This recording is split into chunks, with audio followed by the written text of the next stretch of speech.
We are live again with an awesome dude in our wrestling world and athletic world. He's training some of the top athletes in our sport year in and year out over at his gym up in Etna, Ohio. Old school gym. He and his partner Corey Gregory are doing big things for these athletes over there. If you don't know a little bit about him, he once was in the program and was one of the big trainers over there and doing some awesome things. And now he's here. Now he's got everybody around the country coming to see him. So what's going on, man? It's so good to see you. I appreciate you coming on. I know you're busy. You got someone coming in at 9 and someone coming in at 10, and even on Sundays, man, you're working. So welcome back. Yeah, there's never time to sleep or take a day off, even on a holiday weekend. We got to keep our nose to the grind. We got preseason coming up, so I got to make sure my guys are ready. So it's been a while since you and I have talked, Dan. So I guess I'll kind of start with some big news about the gym, which I didn't even realize that I had forgot to tell you about, because I see you have the banner up there, old school gym, Etna, Ohio. We've actually moved the gym from Etna. We were in Etna/Pataskala since 2003. We've been there for a long time. And just this past, I think it was April or May, we moved to Granville, Ohio, which is kind of like the next town over. We're still right outside of Columbus, about 35, 40 minutes from the Ohio State University campus. So the same phone number? Yeah. No. So we got no landline now. So that landline's relevant. The address up there is relevant, but that's all right. I just went to the website. So you got it down at the bottom. If you scroll down to the bottom of your website, that's still the address on there. So all right. Well, I need to update a few things, but we'll have to get that. It's updated on our Instagram, which is kind of the thing that we put a lot of energy into. You still have. There was a lady that was always helping you with all kind of your sales and marketing type stuff. I know.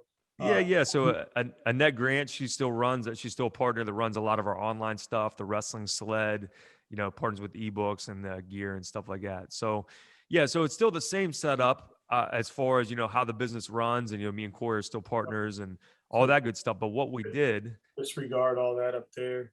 Yeah, that's all right. No, it's a good throwback, because that's the old war room at the original gym. Yeah. So, and you and Corey are still together, partners? Yeah.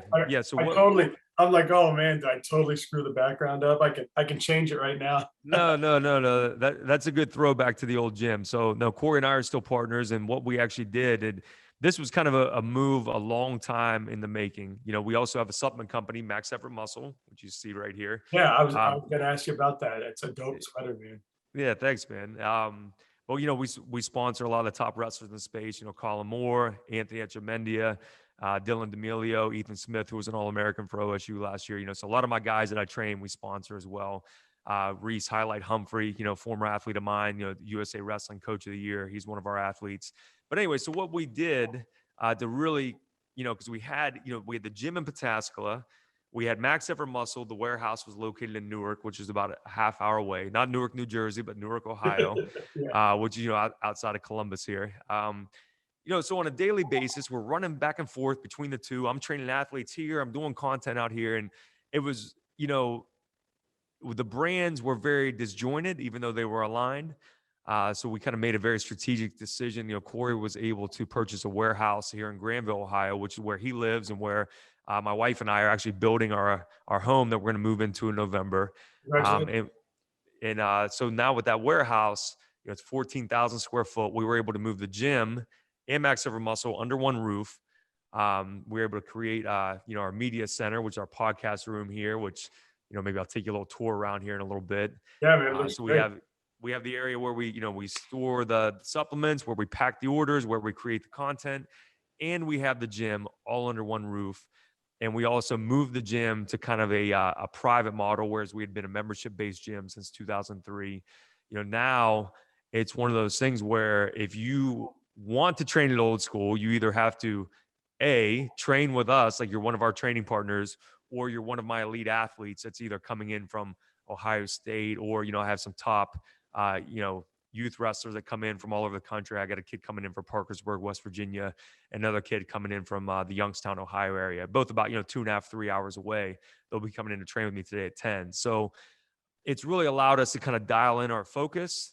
The old gym, we loved it and it was great, but we realized, to really do things at the level that we want. And for me as a coach, to be able to focus 100% on, my athletes when they're here, not have to worry about some of the other distractions that come with running a gym that's open to the public. We moved to that private model. So there were some growing pains, obviously, and we had to leave behind a community that we had built for a long time. But the transition has been really great, and it's really created some synergy, between the brands, Max Effort Muscle and Old School Gym, and we're really excited for what we got going on. Do you miss, there was something nostalgic about your old gym, right? The little like Mhm. tunnel look to it, Yeah, yeah. the old school kind of feel. But did you guys try to recreate that over in the warehouse? Well, I mean, obviously the shape of the building is different, Yeah, yeah. but I mean, this building has its own look to it too. And I don't know if you look at any of the recent pictures on Instagram or whatever, I feel like it captures the feel of what we're doing even better than the old place, which I would have never thought would have been possible. So I thought that I would, be nostalgic for the old gym and that I would miss it. But as soon as we moved in here, it's like I felt at home immediately. My athletes love it. We were able to lay out the space a lot better, for when I'm training my groups. We have, the old place we had, I had some of my deadlift platforms in the front room, some in the back room. Things were kind of spread out a little bit, and it made it difficult when I had large groups of athletes in there. Now I have 5 deadlift platforms right in a row. All the benches are in one area. All the squat racks. I have the old squat racks from the original Steelwood OSU wrestling training facility. I bought those whenever we closed that back in 2018. So now I have those old racks lined up against the wall. I have all my squat racks. I can see all of my athletes at one time. And it's All right. really cool to, have some of that stuff. You can look at that rack and say, all right, Kyle Snyder squatted on that rack. Logan Stieber squatted on that rack. Now my athletes are using the same equipment that they use. So, I thought I would really miss the old gym, but I don't at all, because we have, my athletes are still here. We have the equipment we want, and we have, me and Corey are still partners. And now we really get to interact a lot more. Whereas before we were almost on a conference call every day. Maybe he was in Newark and I was in Pataskala. And, now we're under the same roof, and it really allows us to kind of move seamlessly between the two businesses all day long. Yeah, it's awesome. And I mean, if uh the old school gym, man, I see, if you guys don't know, follow him on any social media platform. You'll see all the amazing athletes that come in. Um, some athletes that you trained at, NATO was a guy I used to see always out there with you. I'm sure he still comes out. His move to Oklahoma State. What do you think? So yeah, so NATO was one of my guys from the time he was here until the time he left Columbus. He and I were very close. We, loved training with him. But Nate now is out at the University of Oklahoma, which I think was a great move for him for a couple reasons. Number one, he got to reunite with Lou Roselli, who is the head coach out there. Lou used to be not only was he the associate head coach at Ohio State, but he was also the RTC coach. And if you think back to when I first became involved with the Ohio Regional Training Center, I started as the strength coach there in 2012. Lou was the head coach then. And at that time, the Ohio RTC was on an incredible run. I think the second or third year I'm there, maybe it was 2013, 2014, we filled 5 out of 7 spots on the world team. Angel Wow. Escobedo, Reese Humphrey, Keith Gavin, JD Bergman, and Terrell Delagnev. So 5 out of 7 weight classes, on the world team were from the Ohio RTC, which is kind of And all unprecedented. 5 of them are still doing big things in the wrestling community. Oh yeah, and if you look at in the coaching world, Gavin's at Pitt, Tervel is running the RTC out in Nebraska. Angel is obviously the head coach at Indiana, and that's a program on the rise. Obviously Reese, USA Wrestling Coach of the Year, running the East Coast RTC there in New Jersey. So all these guys are, you look at the Lou Roselli coaching tree, it's kind of like Bill Belichick in football. So, I think for Nate to be able to go out there and reunite with Lou was a really a big thing for him. And also too, I think just, obviously Nate had a great deal of success in college, postgraduate, he dealt with some injuries, you had some ups and downs, you had some success and had some losses, internationally, and hadn't really kind of got over the hump. And sometimes a change of scenery is what is needed. I felt like Nate was one of those guys, obviously someday down the road, if he comes back to Columbus or back to Cleveland, that would be great. But I think he needed to get out there, into the world to kind of, further his development as an athlete and develop it as a man. And I mean, he's the type of human being that his he's never going to allow anybody to affect change of his personal life. Like he's such a man of God and such a great kid, right? But I think athletic wise, he was trying to break through that ceiling, right? And like you said, a change of scenery is always good. You have some other athletes. I know that we all know the Etchemandia story and the incredible journey that this young man has had, and then now getting into the college scene and doing that. We're coming off his first year at Ohio State, right? This is his first off season. He had some ups and downs, right? But he's been in the room with you. I see him on social media working with you. I don't know who's got, I don't know who's got the better abs, you or him. Guys are always on there going like, yeah. Well, I'm gonna definitely go with him. He genetically, I think he is gifted with something. I think when I got in line for genetics, I was in a different line than he was in. Yeah. And he's in a different line than most. So no, very gifted athlete, incredible story, which obviously most in the wrestling world are very familiar with. Great work ethic with this kid. I'm glad that I was able to work with him all summer. I feel like he's came into the preseason this year much more prepared. I think we saw some ups and downs from him last year, and there's a couple reasons for that. Number one, I think maybe just kind of there can always be that when you go through something very hard in life, especially something very prolonged struggle, and when you finally make it to that other side, when you go from being growing up in a communist country and then you're a Cuban refugee and you make it to the United States, now you have to adapt and learn a new language and learn all the new customs, and then you all of a sudden you're in a prison with people.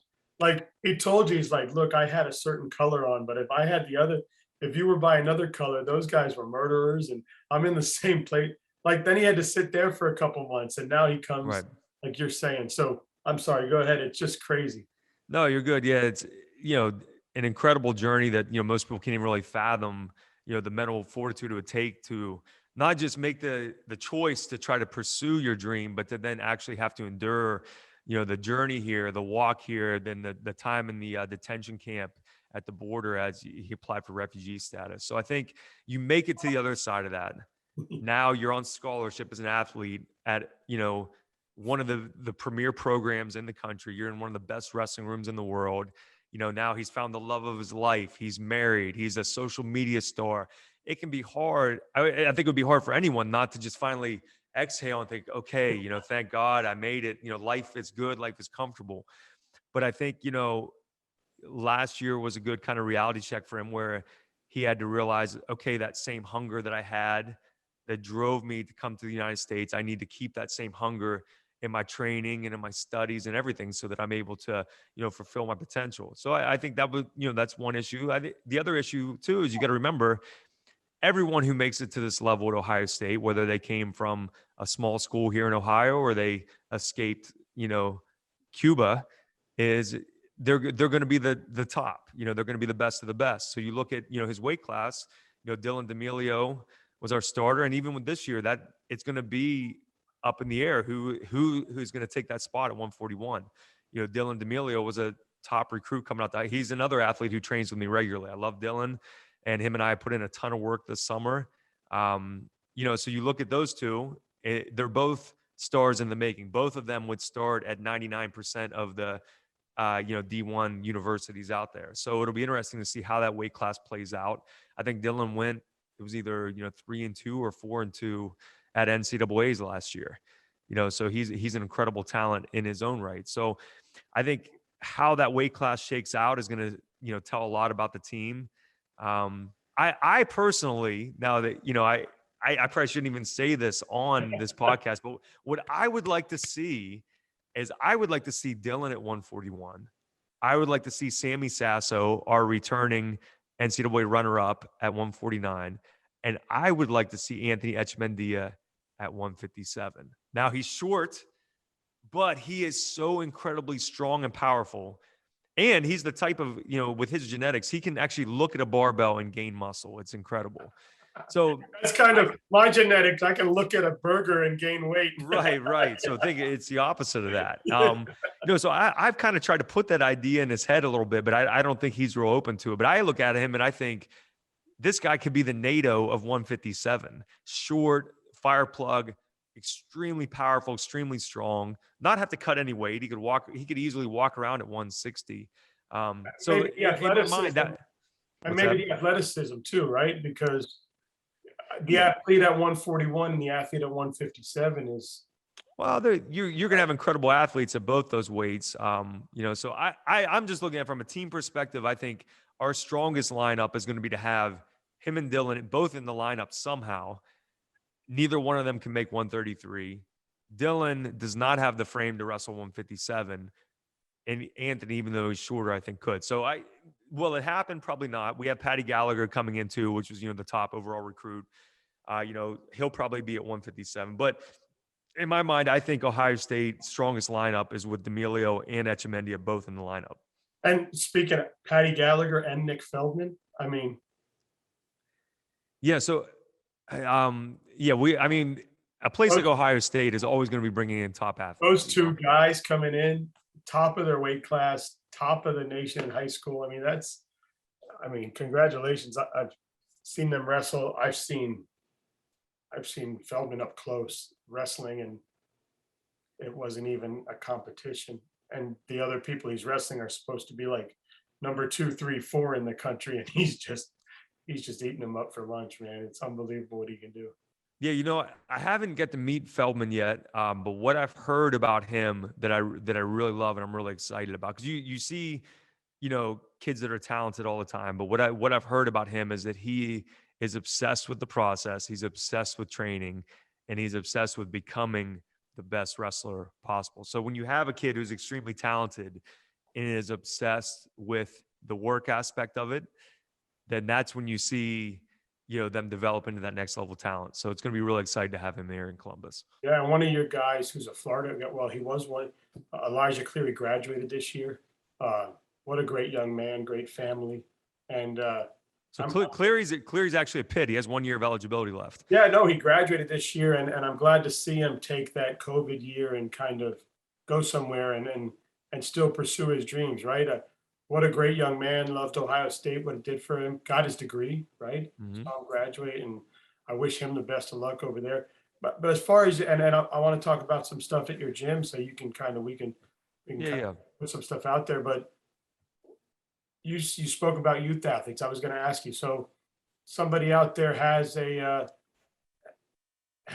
son that they want to get kind of maybe put some muscle on or lean them up or get them faster, quicker, stronger, more powerful. How would you accept high school athletes? You just said that you have youth athletes coming from all over the country to be with you. What is first of all, they can contact you, but not from this number. We'll get the proper information out there. They can contact you, but what's a good period of time? Like, is it worth it for a kid from across the country that doesn't have immediate access to you to come out there for a week? Is that going to change his life? Is it 2 weeks? Is it a month? Is it wait till the summer and come spend a good quality time with you? What's the kind of direction? If when you look at coming here to train with me directly, I have I'll give you an example. I have a college athlete every year, Chase Brown. He wrestles for Cumberland. University of Cumberland's down in Kentucky. He comes up here and stays for the summer. He has the last 3 years. He lives here, he trains here, and he kind of immerses himself in the culture for 3 months, and then he goes back to college. So we do have athletes that do that. I think, the logistics of it make it a little bit more rare. I think it's something that's going to start happening more and more, especially now that we've moved to a private model. But what I did, because I've seen this need, for parents and coaches all over the country, all over the world, to be able to kind of better their athletes, but they may not have the means or the ability to come here and train with me in person. I launched a membership-based website called, it's coach-myers.com. We just call it Coach Myers SNC. And what I do on there is, every week I'm putting up the exact programming that my athletes are using. I also every month post, new, kind of general training programs. There's daily conditioning workouts called the daily Gutcheck. There's a new one of those every day of the year. I record kind of the video breakdown of the programming for the week. So at the beginning of the week, when I stand up there in front of my high school athletes, and these are all kids that are, top kids in the state and top kids here in Central Ohio. And I stand in front of the chalkboard and give the breakdown of how the workout's going to go and why we do things the way we do it. I record that. That's uploaded to the site. I do technique videos on there. And I have resources on there for, parents of youth athletes to be able to kind of start laying that foundation and get them prepared for more advanced training. My son's 9 years old. We've been strength training for 4 years now. I think that, strength training for youth athletes is one of those things that's very misunderstood. I mean, strength training for wrestling in general is typically misunderstood. Even at the university level, I feel like there's not a lot of coaches that have good handle on it. But, when you look at youth athletes, I think the most, parents of youth wrestlers, whether they're 8, 9, 10, 11, 12 years old out there, they know their kids should be doing something. And I think that, they want to do the best they can. So they just maybe have them do what they did as a kid, or they find stuff online, they do it, but they don't understand kind of the structure that needs to be put in place so that we build a good base and the nuances of it, of like, okay, how do we progress from like, how do I take my son now who's been weightlifting for 3 or 4 years as a 9-year-old, and he's deadlifting a kettlebell? How do we then eventually transition that into a hex bar or into barbell work? And when is the appropriate time? So I have resources like that on my site. I have programs for them to follow, like, all right, if your kid has never lifted weights, here, this is all body weight, plyometric, band work. Here's where you start.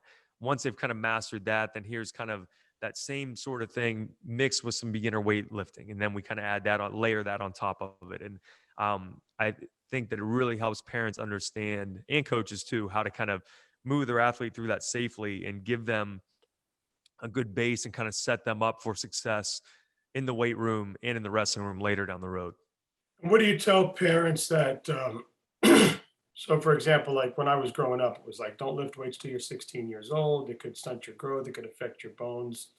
It could do whatever. I'm sure there's still parents out there that when their kids are younger, and they want to start to do some strength training, that's the question, right? Like, will it affect them? Will it affect them in that kind of way? What do you say? Well, yeah, I mean, the concern is always that, what you're doing is dangerous. And I'd say, well, yes, weightlifting is very dangerous. You're picking heavy things up, you're moving heavy things. It's dangerous at any age when it's done incorrectly, or when you're doing lifts that are inappropriate for the athlete's ability. So number one, I tell them, first thing we have to do is we have to master the movements. We're not worried about the weight. We're not worried about how strong they're getting. When a kid's 9 years old, he might not have a 6-pack or look strong, even though my kid does have a 6-pack and some big guns now. But we're trying to master the movements at first. So that's the first thing, is we have to and until the movement is mastered, we can't continually load the movement heavier until that movement is mastered. And then the other thing I tell them is, okay, I get your concern. You don't want your kid to pick up heavy things. What do they do in wrestling when they get in on a leg? What do they have to use their hips, extend, and pick something up? So they're already doing these movements in an uncontrolled state, right? There's a lot more variables when an athlete is in on a leg and they're trying to pick it up, versus we have them in proper position. We're maintaining pelvic tilt. We're having them brace their abs. We're keeping their shoulders back. We're giving them all the cues to lift, load properly. So I think that, especially a lot of these kids play multiple sports. Like, okay, you got your kid that's 10 years old playing tackle football, but you're worried about the danger of them, lifting a kettlebell off the ground. So I think that just educating them to understand how to do the movements properly, how to build a base, how to progress, from point A to point B to point Z, I think is very important. Yeah, because I'm sure you hear it. I'm sure it's not something new to you, right? Being a trainer, I'm sure parents ask the questions, right? The concerns with their kids, and nutrients wise, a question too. And then I want to talk about, you've got some cool stuff on here. I mean, shredded in 28 days. You got apparel.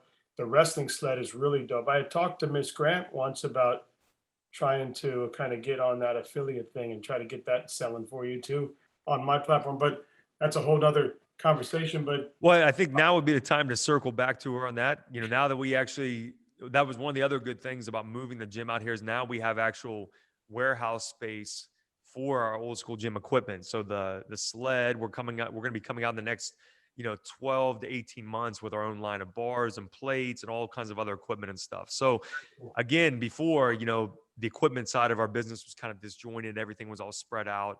Now would be a great time for you to kind of circle back to her and make the wrestling sled available on your site. yeah, what do you, weight cutting? Obviously, that's a big conversation Mhm. always in our country with the sports like wrestling or boxing or a sport, even youth football, where you're trying to make the 95 pounders and not the 120s. Right. If that's still in existence, that's how it was when we were in PAL. Um, how do you train to properly weight cut is my question. So if you have a kid that, um, some of these kids are just like starving themselves the last 10 days, or they're not eating the right nutrients through the process because they're afraid they're not going to make the weight and they're going to get yelled at, or they're going to not, then they're going to end up at a heavier weight and they're going to get killed, right? So Right. So one of my biggest goals as a strength coach, one of my overarching aims of my influence on the wrestling world is to dispel the myth that cutting weight is good. All right. So, especially at the high school level. Now, at the college level, I get it. You get recruited for a certain weight. By that time, usually their bodies are, mature, they're done growing. And it kind of is what it is. If you're recruited as a 133 pounder, you need to make 133 because the lineup is set and things like that. At the high school level, and especially at the youth level, I discourage all my kids from cutting weight. Now, I think the way to make it possible to not have to cut weight is, number one, we got to get as strong as possible. We need to put as much muscle as possible on their frame. If you send me your high school kid and he wrestled, 120, if I can turn him into a 152 pounder in a year, then I'm happy to do that. I don't think like, okay, let's try to keep him at 120 or maybe only go 126. I want them to grow. I want them to put on muscle mass, get stronger and get faster. The other thing is too, we need to look at, okay, what is their ideal healthy weight? We need to have them walking around even in the off season at a lower body fat percentage. Now that doesn't mean they need to be, skin and bones or sucked out, but we need to have them at around, 10%, 10 to 12% in the off season, so that as they transition into the season, a little bit of weight comes off, and then they're walking around at, maybe at most 3 pounds away from their weight class. So that way, if they need to sweat for one workout without missing any meals, without severely dehydrating themselves, they can do one intense workout, lose that 3 pounds of water weight, make weight, rehydrate, and then they're fine like it never happened. So, I've had a great deal of success with my high school athletes, moving them up each year. One of my kids this past year, Dylan Newsom, he just won sophomore nationals. He went 44-1, lost a really tight one in the Ohio state finals here. He wrestled 170. He walked around at like 167, 168. He walked around underweight the entire year. He was able to eat whatever he wanted. He was able to continue to lift heavy during the season. All right, we lift heavy all year. Then what happens when you cut a ton of weight from, November to March? You lose that muscle, you lose your strength. You did all that work for nothing. He was able to continue to lift heavy. And that is the model that I want all of my high school kids to follow. once you find their weight. So for example, like my son is going through that right now where the coach is trying to find his right weight. So Mm. his right weight is probably 138 to 142. He's been up in the 150s. He's been able to wrestle all summer at that 138 to 145 number. Um, but when the coach talks to him, you can look at him, even though to me as a regular human, he looks in great shape, right? But the coach can look at him, or a trainer can say, well, we haven't found that weight yet. He's just going through puberty. So you're saying once you find their ideal weight at their right percentage body fat, which they may be walking around at 160, but once you find that, that might be 145, right? Yeah, And then from there, you build that 145 frame to be able to, I guess, 100% be effective at that whatever weight class, right? well, yeah, and you may look at someone who's walking around 160 and they may be really soft, and maybe 145 is the ideal fit. Or maybe, it's as they lean down, it's 152, 145. And then a year from now, it's 170. Because you got to remember, their bodies are going to be continuing to change and continuing to grow. And, I'm really hesitant with kids that are, like you said, your son is kind of going through puberty and his body's changing. At that age, you don't really want to restrict their calories in, so that you want them to grow as they're in this, cycle of growth right now. So I think, trying to limit them, especially at that young age, 13, 14, 15, can be kind of detrimental to their development long term. Yeah, cool. Well, it's always a topic of conversation on the social media and the rooms. Oh yeah. Well, here's an example I always give people. Now I can't think of the exact year. It might have been 2017. It might have been 2018. But it was one of the years. It was when I was still running the collegiate program for Ohio State, and we had a great deal of success. We had some incredible athletes, and we won the Big Ten that year, and we were second in NCAAs to Penn State. And that year, 5 of our wrestlers in the starting lineup were at a heavier weight than they'd either been recruited for or that they had started at the year before. So think about that. Half of our lineup had moved up in weight. You don't see that at the college level. And the rumor that year, I remember, like, it was kind of like chatter on message boards, was that Ohio State's on steroids. And I love to hear that, because I took it as a huge compliment. It's like, yeah, when you look at Bo Jordan and NATO and these guys, and then you looked at some of the guys they were wrestling, like, they were just massive. NATO was up at, 33 that year. Bo had moved up as well. A lot of these guys, Kyle was at heavyweight. So I think if we can do that at the top tier D1 level, your kid can do it for Tulsa. Your kid can do it for Super 32. You know what I mean? Like, this idea that you got to, like, suck weight in the summertime for Virginia Beach Nationals, it drives me absolutely fucking nuts. Yeah, and I think and there's proper. Yeah, no, I don't fucking care. But there's like, that's why when I talk to coaches, there's always that proper weight class first that you got to find, right? And then and that fits the body. I mean, there's kids in the country, and sometimes I talk to some of the coaches, and they'll tell me, like, this kid's number 7 in the country at 132. If I had him at 145, he doesn't make the podium, because that's not where his. Well, my answer is he's not strong enough then, Yeah. Strength is a great equalizer. So most of these kids, if they need to move up, or if their frame is more ideal for a heavier weight class, they need to get stronger. And they may wrestle kids that might be bigger than them frame-wise, but they're going to have more energy. Their strength is going to hold up better over the course of that 6-minute match. And my boxing coach used to say, the bigger guy is the guy who punches harder, right? You think so much, you're always thinking about frame and size, but in the ring, the guy who's hitting harder feels like the bigger guy. So kind of the same thing with wrestling. The guy who is stronger, the guy who still has energy in the third period, is going to feel like the bigger man, or the bigger boy, I guess I should say. So I think the key is getting them stronger, getting them in great shape, and then, not worry about cutting weight. I agree. So we touched briefly on the sled, before we finish off, because I know I'm sure Anthony's walking into your room in the next 30 seconds if he hasn't walked in yet.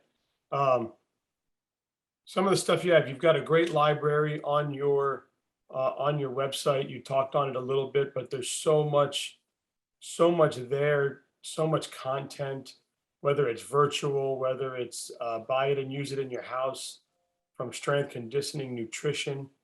We spoke about that a little bit.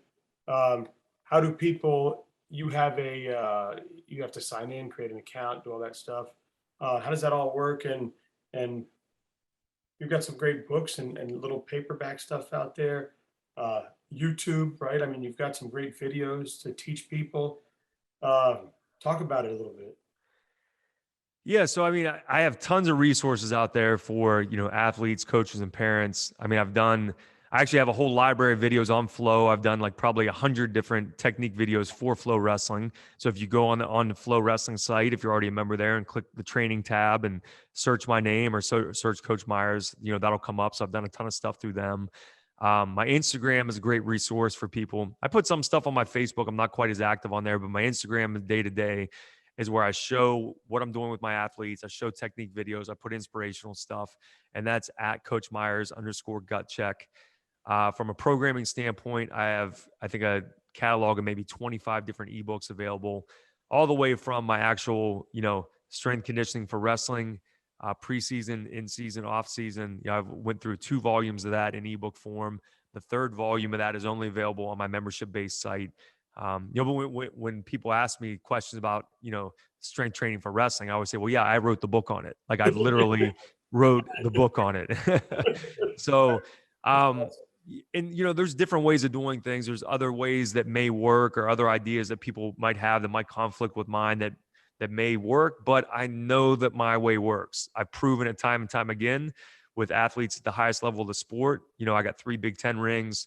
I got an NCAA title ring. I've had a great deal of success at every level, from youth all the way up through, the US Open, the Olympic team, the world team, things like that. So whether it's my ebooks, if you just want, the programming to follow and kind of, be able to kind of dig into the science behind what I do, or if you need something or want something kind of a little bit more hands-on, where not only do you get the most current programming that I'm doing each week with my athletes, but I do, weekly webinars where I teach things. I'm very active on my membership-based site. That is at coachmyers.com, or not at Coach Myers, I guess www.coach-myers.com. You join, you get a login. Not only do you get access to the current stuff, but you have the entire catalog of, the daily gut checks for the past year that are on there. You have all the off-season stuff from this past year is all on there as well. We just finished up, off-season volume 3. We have, kind of my RTC, I call it the RTC Big Bench program, the program that I use to put 28-day shred, right? Yeah, the 28-day shred, the newest version, is available on my site. Also, the home training ebook is on the site for free for all my members. So, yeah, I have something for everyone. So whether you're a coach, a parent, an athlete, whatever, I got what you need. I can help you. I need to teach you. I'm not just going to show you. I'm not just going to say, hey, do these exercises. I'm going to make you, educate you, and explain to you why you're doing them so that you have a better understanding. And so when I make this, I'll download the video. We'll get it up. I'll probably put it onto YouTube and then share it onto Facebook and social media. Do you want me to kind of put people towards CoachDustinMyers.com? Do you want me to put them towards OldSchoolGym.com? So you don't want to do CoachDustinMyers.com. That's actually one of my older sites. I got a bunch of different things floating out there. Okay. So it's Coach-Myers.com.